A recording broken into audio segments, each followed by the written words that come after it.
Hello, my name is Carmen Anarella. I'm from Yampa, Colorado, a rural town in the northwestern corner of the state.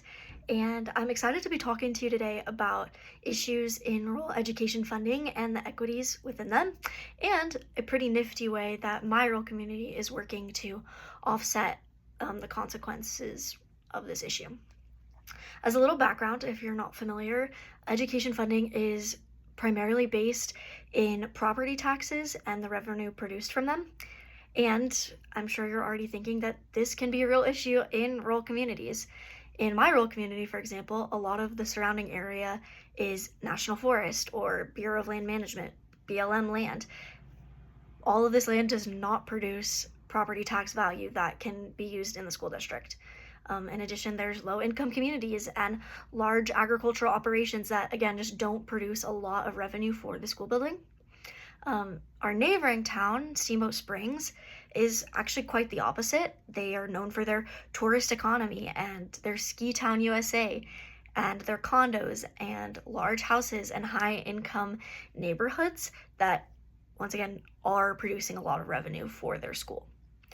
So much so that my mom, a kindergarten teacher in Sirocco, was making $20,000 less than a kindergarten teacher in the Steamboat Springs school district simply because of where she was teaching. That's not fair. In fact, it's arguably a harder job if you factor in access to resources like a special education team or having an occupational therapist in the building at all times or mental health services. So much pressure is put on the general education classroom teacher in rural spaces or in my rural space because of lack of access to these resources.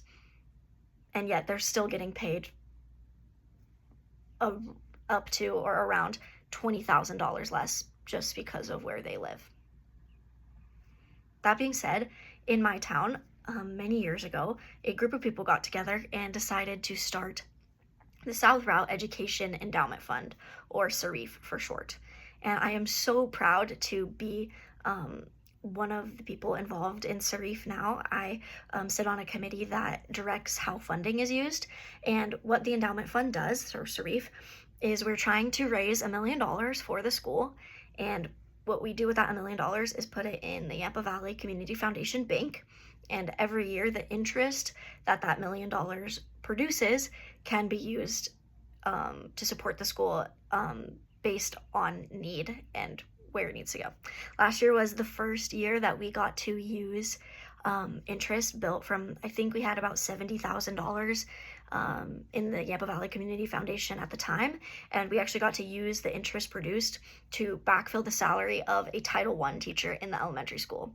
This next year, we're going to use it hopefully at the secondary campus so that we can spread the love out.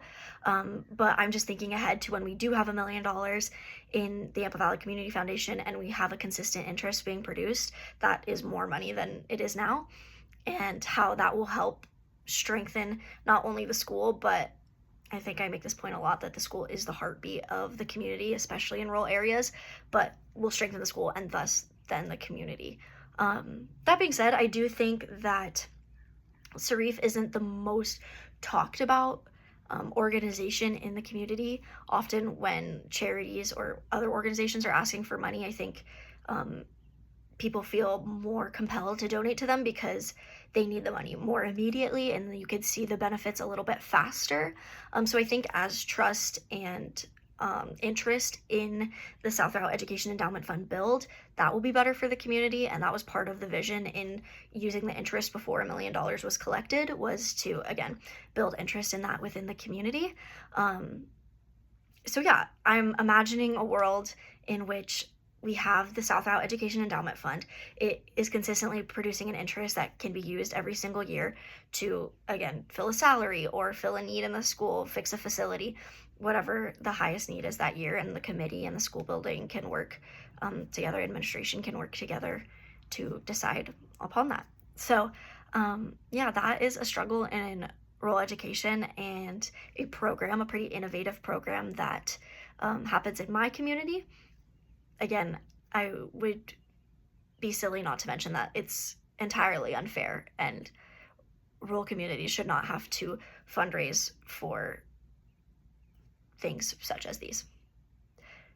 But that being said, I'm very proud to be a part of the South Route Education Endowment Fund and from a rural community.